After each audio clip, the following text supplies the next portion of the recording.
Hello viewers, दृष्टि IAS के editorial analysis में आप सभी का स्वागत है। इस सेक्शन में हम अलग अलग न्यूज़पेपर्स और न्यूज़ पोर्टल से आपके लिए एडिटोरियल्स चुनते हैं, जिससे आपको भारत सहित विश्व में होने वाली अनेकों घटनाओं के बारे में विस्तार से जानकारी मिल सके। डियर व्यूअर्स, इस सेक्शन में सबसे पहले दिए गए एडिटोरियल को हम अपने यूपीएससी सिलेबस से लिंक करते हैं।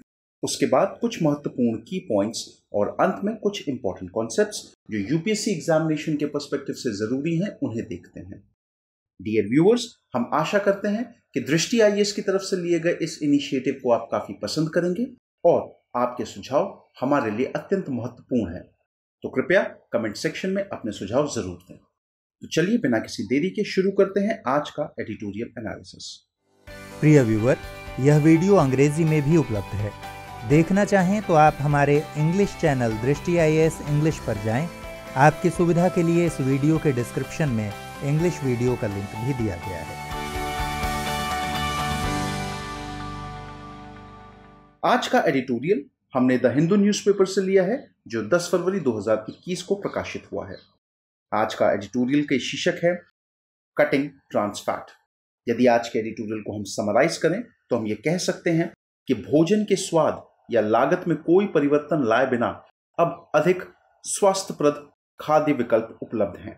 यदि आज के एडिटोरियल को हम अपने यूपीएससी सिलेबस से लिंक करें तो हम उसे जीएस पेपर 3, जिसमें सेक्शंस जैसे कि science and technology, environment, biodiversity और इकोलॉजी इत्यादि से लिंक करके देख सकते हैं।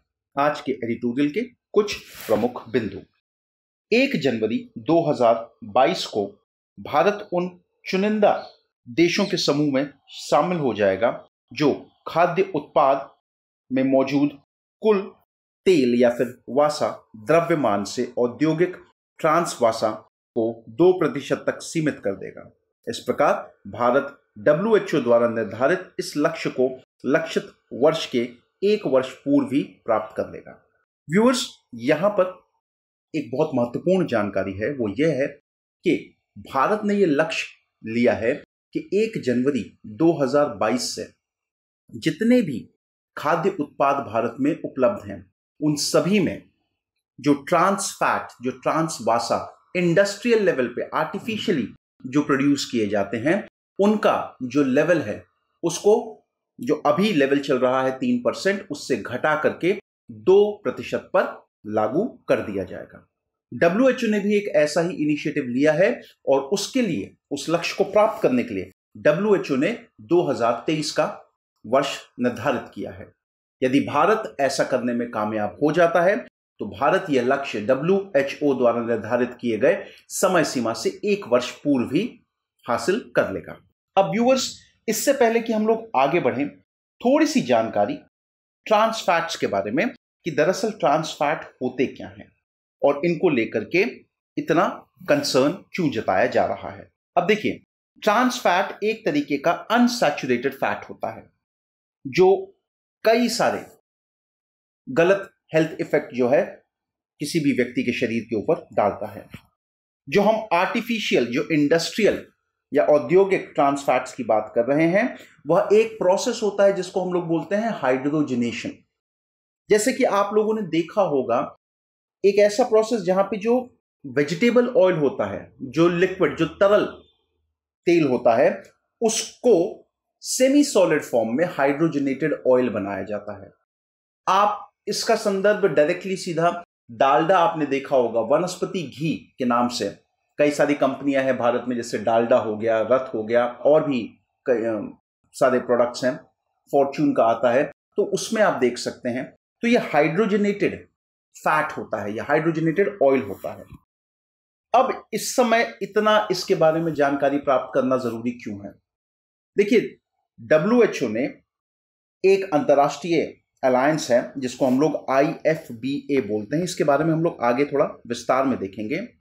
IFBA, international food and beverage alliance, इसके साथ एक लक्ष्य तय किया है जहां पर WHO ने यह कहा है कि 2023 तक इंडस्ट्रियली प्रोड्यूस होने वाले, औद्योगिक तौर पर प्रोड्यूस होने वाले ट्रांस वासा या ट्रांस फैट को एलिमिनेट कर दिया जाएगा। थोड़ी सी जानकारी ट्रांस फैट्स के बारे में। और अब यदि ट्रांस फैट्स की अगर हम लोग बात करें तो इसको वासा का फैट का सबसे खराब फॉर्म बोला जाता है। दुनिया भर में प्रतिवर्ष 5 लाख लोगों की मृत्यु हार्ट डिजीजेस से होती है। उसमें सबसे बड़ा योगदान जो है वो ट्रांस फैट्स का है। इसको आप समझिएगा, 5 लाख मृत्यु जो हार्ट डिजीजेस से होती हैं वो सिर्फ और सिर्फ उसके पीछे जो सबसे बड़ा कारक है वो आपके ये ट्रांस वासा होते हैं। अब यहां पर हमें ये देखना है कि ये इनकी जो प्रोडक्शन होती है ये नेचुरल फॉर्म में भी आपको मिलेगा, लेकिन इनको आर्टिफिशियली ज्यादा जो है वो प्रोड्यूस किया जाता है। अब आर्टिफिशियल ट्रांस फैटी एसिड्स बनते कैसे हैं? ये तब बनते हैं जब हाइड्रोजन का रिएक्शन करवाया जाता है तेल के साथ और एक ऐसा प्रोडक्ट बनाया जाता है जो घी या फिर मक्खन जैसा अपीयर होता है। बेस्ट एग्जांपल आप इसका देख लेंगे तो हाइड्रोजनेटेड वेजिटेबल्स ऑयल, वनस्पति घी या मार्गरीन एक और प्रोडक्ट होता है, उससे आप इसको कंपेयर कर सकते हैं। इसका सबसे बड़ा नुकसान जैसे कि मैंने आपको बताया कि ये शरीर में जो गुड कोलेस्ट्रॉल लेवल है उसको घटा करके बैड कोलेस्ट्रॉल लेवल को आगे बढ़ाता है। या फिर आप ऐसे समझिए, कोलेस्ट्रॉल के साथ ये जो संबंधित है वो होता है लो डेंसिटी लाइपोप्रोटीन और हाई डेंसिटी लाइपोप्रोटीन। इसके बारे में भी थोड़ा आगे विस्तार में हम लोग बात करेंगे। अब 2016 के मध्य में ट्रांस वासा कंटेंट की सीमा को 10% से घटाकर 5% कर दिया गया था और दिसंबर 2020 में भारतीय खाद्य सुरक्षा और मानक प्राधिकरण FSSAI ने इसे 2021 तक 3% तक सीमित करने का लक्ष्य दिया है। अब 2016 तक ट्रांस फैट्स की जो मात्रा होती थी खाद्य उत्पादों में भारत में वह लगभग 10% होती थी। उसे उसी वर्ष घटा करके आधा पे ले आए, मतलब कि 5% पे, और 2020 में FSSAI द्वारा लिए गए एक फैसले में यह कहा गया कि इसको अब घटा करके 3% करना है और एक नया लक्ष्य साझा किया गया है कि 1 जनवरी 2022 तक ट्रांस फैटी एसिड्स की मात्रा खाद्य उत्पादों में घटा करके 2% कर दी जाएगी। लाल मांस और डेयरी उत्पादों में ट्रांस वासा प्राकृतिक रूप से उपलब्ध होता है, मैंने आपको बताया नेचुरली भी मिलता है, इसलिए ध्यान औद्योगिक रूप से उत्पादित ट्रांस वासा को सीमित करने पर केंद्रित रखा गया है, जहां कम लागत पर, देखिए इस्तेमाल होता क्यों है, प्राइमरीली कई सारे ऐसे फूड प्रोडक्ट्स होते हैं जिसमें ट्रांस वासा का हम लोग इस्तेमाल करते हैं। ट्रांस वासा इसलिए इस्तेमाल किया जाता है ताकि किसी भी खाद्य उत्पाद का जो जीवन काल है, जो उसकी शेल्फ लाइफ है, उसको बढ़ाया जा सके और यह करने के पीछे जो कीमत आती है, जो लागत आती है, वो भी बहुत कम होती है। जबकि सरकार की अधिसूचना में घटक सामग्री के रूप में उपयोग किए जाने वाले खाद्य तेलों और वासा का विशेष रूप से उल्लेख किया गया है। इसके दायरे में मार्जरीन या कृत्रिम मक्खन जैसे पायस, इमल्शंस भी शामिल हैं। आगे बढ़ते हुए इन घटक सामग्रियों को लक्षित करने से सभी खाद्य पदार्थों में ट्रांस वासा सामग्री को 2% तक कम किया जा सकता है, क्योंकि यह दोनों ही औद्योगिक ट्रांस वासा के प्रमुख स्रोत हैं। आइडिया देखिए, नेचुरली जो प्राकृतिक रूप से जो चीज उत्पन्न होती है उसमें हमारा कोई बस नहीं है, लेकिन जो आर्टिफिशियली औद्योगिक तरीके से जो बनाई जा रही है उसमें बिल्कुल हमारे पास गुंजाइश है और उसको कम करने के लिए हर भरसक प्रयास, हर संभव प्रयास लिया जाना बहुत ही ज्यादा जरूरी है। इसके अलावा यह भी कहा गया है कि भाई कई बार ऐसा दिखाया जाता है कि भाई जो ट्रांस फैटी एसिड्स हैं, जो ट्रांस वासा है, वह उसकी जो मात्रा है वो 2% से कम है, लेकिन यदि उच्च तापमान पर लगातार निरंतर इसका इस्तेमाल हो रहा है तो जो ट्रांस वासा की जो कंटेंट है वह बढ़ करके 2% से ऊपर भी हो सकती है। अब भोजन में ट्रांस वासा की मात्रा को कम करने पर ध्यान इसलिए केंद्रित किया जा रहा है क्योंकि बैड कोलेस्ट्रॉल स्तर को बढ़ाकर और गुड कोलेस्ट्रॉल स्तर को घटाकर लाइपोप्रोटीन कोलेस्ट्रॉल प्रोफाइल को नकारात्मक रूप में बदल देने की प्रवृत्ति रखती है। मैंने आपको बताया कि ट्रांस फैट्स के साथ जो सबसे बड़ा इशू है वो है हृदय संबंधित रोग, कार्डियोवैस्कुलर बीमारियां बहुत बड़े लेवल पर ट्रांस वासा की वजह से होती हैं। अब दरअसल ये ट्रांस वासा होता क्या है, करता कैसे है, ये तो हमने देख लिया।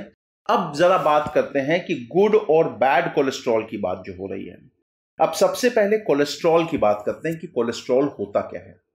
कोलेस्ट्रॉल एक तरीके का वैक्स जैसा सब्सटेंस होता है, मोम जैसा सब्सटेंस होता है, जो कि आर्टरीज होती हैं हमारी, उनमें बिल्ट होता है।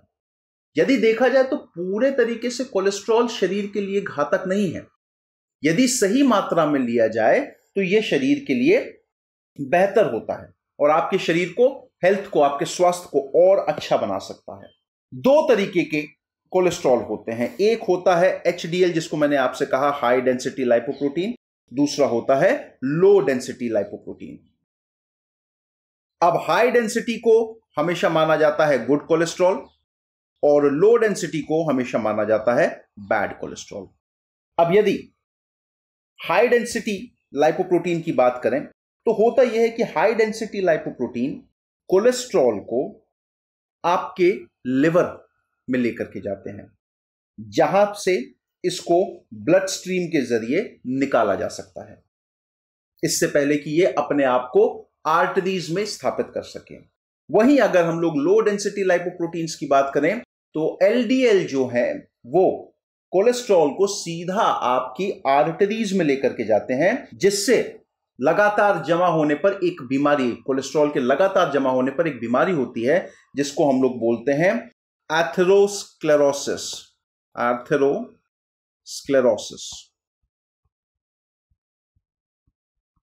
और ये एथेरोस्क्लेरोसिस एक तरीके का प्लाक जैसा होता है जो लगातार आपकी आर्टरीज में जमता चला जाता है, और ऐसा देखा गया है कि कई बार लोगों को हार्ट अटैक या फिर स्ट्रोक भी आ सकता है। वर्तमान परिदृश्य की यदि अगर हम लोग बात करें तो वर्ष 2004 में जब डेनमार्क ने सभी खाद्य पदार्थों में औद्योगिक रूप से उत्पादित ट्रांस वासा सामग्री को वासा और तेल के 2% तक सीमित कर देने वाला पहला देश बना, तो उसे यूरोप के अधिकांश देशों और यूरोपियन आयोग के प्रतिरोध का सामना करना पड़ा। देखिए, दुनिया में, विश्व में जो पहला देश था जिसने इस समस्या को समझा वह था डेनमार्क। और 2004 में ही, वर्ष 2004 में ही, मतलब आज से 17 वर्ष पूर्व, डेनमार्क ने यह फैसला लिया कि डेनमार्क में बिकने वाला हर खाद्य उत्पाद में जो ट्रांस फैटी एसिड की मात्रा होगी वह 2% या उससे कम होगी, उससे ज्यादा नहीं हो सकती। अपने इस फैसले की वजह से डेनमार्क को काफी आलोचना झेलनी पड़ी थी यूरोप के कई सारे देशों की। हालांकि बाद में यूरोप के कई सारे देशों ने डेनमार्क की राह पर ही चलना प्रेफर किया और उन्होंने भी अपने यहां पे इसी तरीके के प्रतिबंध और नियंत्रण लागू किए। 2019 में यूरोपीय यूनियन ने एक नया विनियम अपनाया जो कि अप्रैल 2021 इस वर्ष से प्रभावित होगा, जिसके तहत यूरोपीय संघ के भीतर बेचने वाले सभी खाद्य पदार्थों में औद्योगिक रूप से उत्पादित ट्रांस वासा की मात्रा को 2% तक सीमित रखा जाएगा। जो सबसे बड़ी बात है यहां पे वो ये कि यूरोपियन यूनियन ने फैसला लिया कि अब यूरोपियन यूनियन के अंदर जितने भी खाद्य सामग्री बिकती है वो सब में जो वासा, ट्रांस फैटी एसिड का जो मात्रा है वह 2% या उससे कम ही हो सकती है, उससे ज्यादा नहीं हो सकती है। WHO की वर्ष 2020 की रिपोर्ट के अनुसार 32 देशों ने ट्रांस वासा पर किसी न किसी प्रकार की अनिवार्य सीमा लागू की है। अब ये समझिए, WHO भी इस चीज में लगा हुआ है और इसी को ही देखते हुए 2020 में WHO ने एक सर्टिफिकेशन प्रोग्राम शुरू किया। सर्टिफिकेशन प्रोग्राम यह उन देशों को दिया जाएगा जिन देशों ने अपने यहां पर औद्योगिक स्तर पर पैदा होने वाले ट्रांस वासा को अपने यहां जो फूड प्रोडक्ट्स हैं उसमें पूरे तरीके से एलिमिनेट कर दिया है। जो टारगेट बताया जा रहा है वह यह है कि ट्रांस वासा की वजह से जो हृदय रोग संबंधी जो समस्याएं होती हैं उसको घटाना है।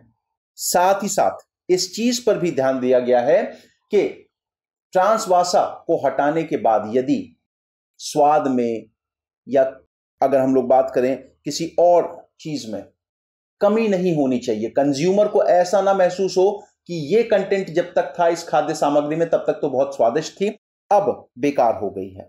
यदि हम लोग बात करें उन देशों की तो सर्टिफिकेशन जो WHO का मिलना है, वो सर्टिफिकेशन प्राप्त करने के लिए बहुत ही अच्छी प्रैक्टिसेस फॉलो करनी पड़ेंगी, बहुत अच्छी पॉलिसीज बनानी पड़ेंगी ट्रांस फैटी एसिड्स के विरुद्ध। अब दो यहां पे श्रेणियां हैं जिनके संदर्भ में मैं बात कर रहा हूं। पहला वो देश हैं जिन्होंने अपने यहां पे बहुत ही जबरदस्त पॉलिसीज बनाई और उनका सही तरीके से इंप्लीमेंटेशन भी चल रहा है और हम लोग उसका डायरेक्ट रिजल्ट्स भी देख सकते हैं।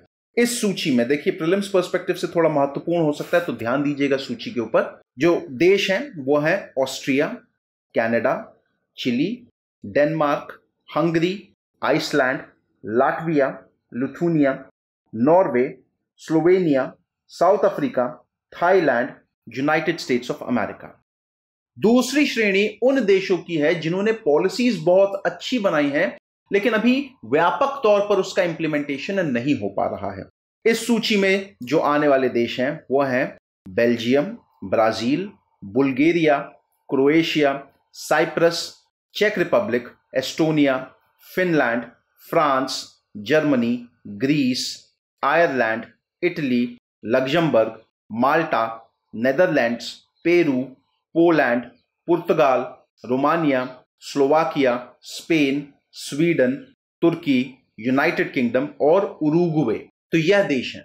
ओके, अब आप ये समझिए कि ये जो सीमा तय की गई है, उस सीमा का जो सबसे बड़ा असर जो हमको देखने में मिला है, आप डेनमार्क का ही यहां पे एग्जाम्पल दे रहा हूं। डेनमार्क में यह कहा गया है कि जब यह स्कीम लागू हुई, जब यह पॉलिसी लागू हुई, उसके 3 वर्ष के भीतर प्रति 1 लाख लोगों में लगभग 14 लोगों की कमी हुई है जो हृदय संबंधी रोगों से परेशान रहते थे।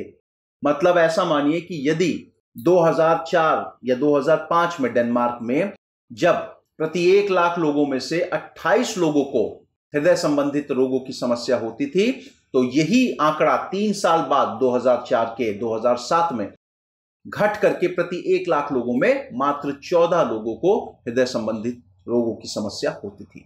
वर्तमान परिदृश्य के बाद आगे का रास्ता, अब इसमें कोई संदेह नहीं रह गया है कि ट्रांसवासा को पूरी तरह से समाप्त किया जा सकता है और भोजन के स्वाद या लागत में कोई परिवर्तन लाए बिना अधिक स्वास्थ्यप्रद खाद्य विकल्पों को अपनाया जा सकता है। ये चीज हमने देख ली कि भाई ऑल्टरनेटिव है हमारे पास।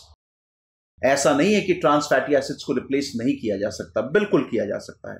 WHO के अनुसार वर्ष 2023 तक 1 दर्जन बड़ी बहुराष्ट्रीय खाद्य कंपनियों अपने सभी उत्पादों से औद्योगिक रूप से उत्पादित ट्रांसवासा को समाप्त करने के लिए प्रतिबद्ध हैं। अब मैंने आपको यह बताया कि WHO ने एक अलायंस है IFBA, उसके साथ हाथ मिलाया है इसी मुहिम में। अब ये IFBA है क्या? अब ये IFBA एक अलायंस है 12 बहुराष्ट्रीय फूड और नॉन अल्कोहलिक बेवरेज कंपनियों के। इन सभी कंपनियों ने भी ये लक्ष्य लिया है कि ये पूरे तरीके से अपने प्रोडक्ट्स में, अपने उत्पादों में ट्रांसवासा को खत्म करेंगे। अब ये 12 कंपनीज कौन सी हैं, थोड़ा जरूरी है, प्रिलिमिनरी पर्सपेक्टिव से महत्वपूर्ण है, तो प्लीज ध्यान दीजिएगा। अगेन कंपनियों के नाम बोल रहा हूं। The Coca Cola company, Coca Cola हम लोग पीते हैं, देखा होगा। उसके बाद एक और कंपनी है जिसका नाम है डनोन, ये विदेशी कंपनी है पूरे तरीके से।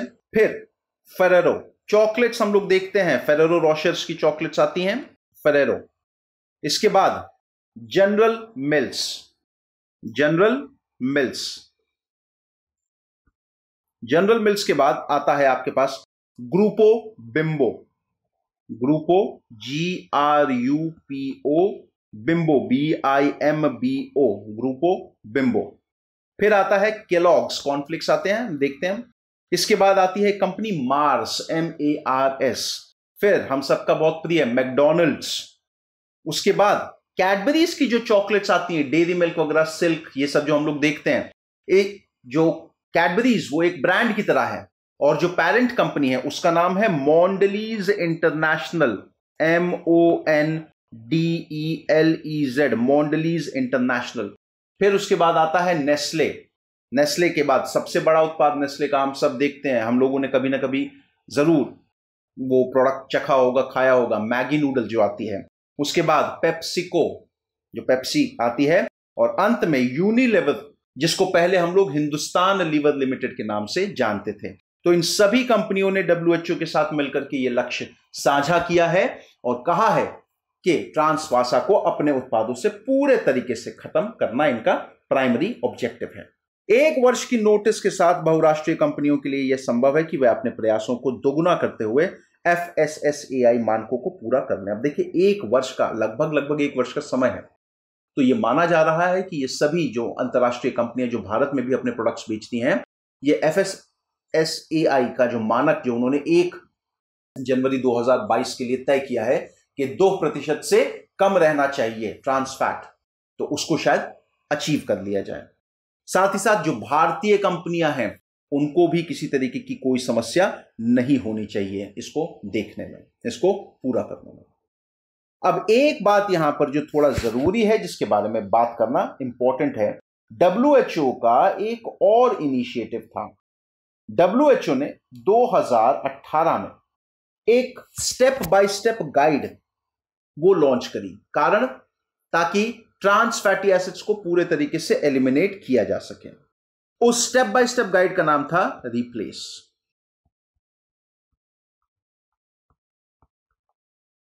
अब यहां पर ये जो रिप्लेस इनिशिएटिव था, इस रिप्लेस इनिशिएटिव में 6 रणनीतिक एक्शंस के बारे में बात किया गया है, जिससे कि इंडस्ट्रियली औद्योगिक तौर पर उत्पन्न किए जाने वाले वासा को, ट्रांस वासा को खत्म किया जा सके। क्या क्या थे ये एक्शंस? पहला, रिव्यू। रिव्यू की बात हो रही है, किस चीज को रिव्यू करना है? डाइटरी सोर्सेज जो हैं, किस तरीके से इंडस्ट्रियल लेवल पे ये जो ट्रांस फैट आता है, ओके, कहां कहां से पैदा होता है, ओके, क्या क्या जरूरत है पॉलिसी को बदलने की इस संदर्भ में, उसके बारे में। दूसरा, प्रमोट। अब यदि प्रमोट के बारे में हम लोग बात करें तो प्रमोट किया जाए किस चीज को? नेचुरल्स को, और इस चीज पे भी फोकस किया जाए कि लोगों के अंदर ये जागरूकता आए कि पूरे तरीके से औद्योगिक तौर पे इस्तेमाल होने वाला जो ट्रांस वासा है उसको खत्म करें। तीसरे नंबर पर आता है लेजिस्लेट। ऐसे प्रोविजंस बनाए जाएं, ऐसे नियम बनाए जाएं स्ट्रिक्ट, जिससे कि ट्रांस वासा को खत्म किया जा सके। चौथा, एसेस। जनसंख्या को भी ध्यान देने की जरूरत है, किस तरीके का कंजम्पशन पैटर्न है पॉपुलेशन का। उसके बाद आता है क्रिएट। क्रिएट क्या? क्रिएट भाई ऐसी अवेयरनेस करिए जिससे लोगों को बताया जा सके कि ये जो औद्योगिक तौर पे प्रोड्यूस होने वाला जो ट्रांस वासा है ये आपके शरीर के लिए बहुत हानिकारक है। और अंत में एनफोर्स, कड़ी कानून, कड़ी पॉलिसीज को आप लेकर के आए लोगों के सामने। तो व्यूअर्स, ये था आज का एडिटोरियल एनालिसिस। आज के एडिटोरियल से संबंधित जो प्रश्न बन सकता है वह कुछ इस प्रकार है कि ट्रांस वासा क्या होते हैं, ट्रांस वासा के साथ जुड़े हुए उनके फायदे और नुकसान दोनों के बारे में विश्लेषण करें। तो व्यूअर्स, आई होप आप सभी को आज का एडिटोरियल पसंद आया हो। धन्यवाद।